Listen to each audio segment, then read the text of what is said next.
Je pense qu'en période de confinement, ça peut être une bonne période pour arrêter la clope.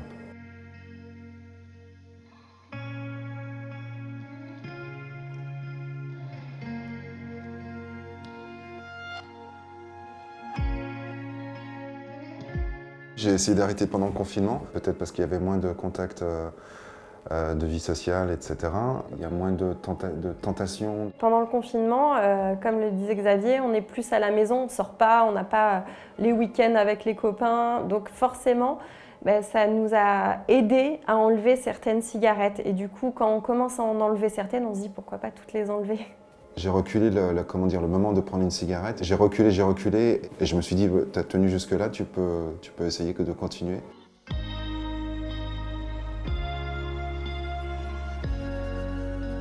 Un fumeur qui se dit « je vais arrêter de fumer » mais qui ne prépare pas son arrêt du tabac. J'ai pas pris de pâte, j'ai jamais rien pris. Bien oui, ça risque d'être compliqué. J'ai repris la cigarette suite à 2-3 contrariétés qui sont venues se rajouter à d'autres. Il y a un moment où stop, j'ai repris la cigarette. C'est une lutte permanente de ne pas fumer. Il y a des angoisses qui remontent et que tiens, une petite clope c'est pas mal.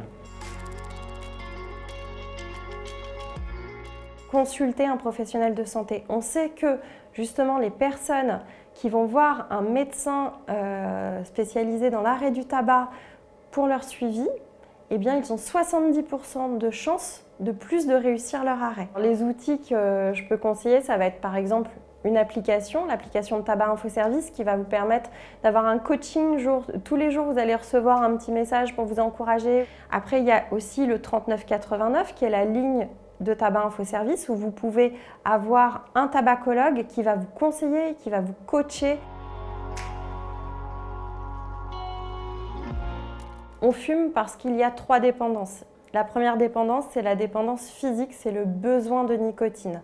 Ça, il est propre à chaque personne et on peut le tester avec un test qui s'appelle le test de Fagerström, qu'on retrouve d'ailleurs sur le site de Tabac Info Service. La deuxième dépendance, c'est la dépendance comportementale, les habitudes.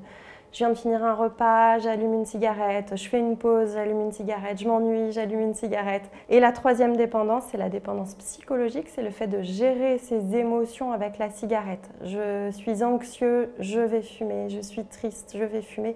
Ou au contraire, ça peut être aussi une émotion positive. Je suis heureuse, je fais la fête, je fume. Si par exemple on se colle un patch et qu'on croit que ça va être magique pour arrêter de fumer, ben non, parce que derrière on n'a pas traité sa dépendance comportementale, sa dépendance psychologique. Et à l'inverse, si on se dit non, c'est que dans la tête, je vais y arriver, je suis fort, et qu'on a une forte dépendance physique, ça ne va pas fonctionner non plus.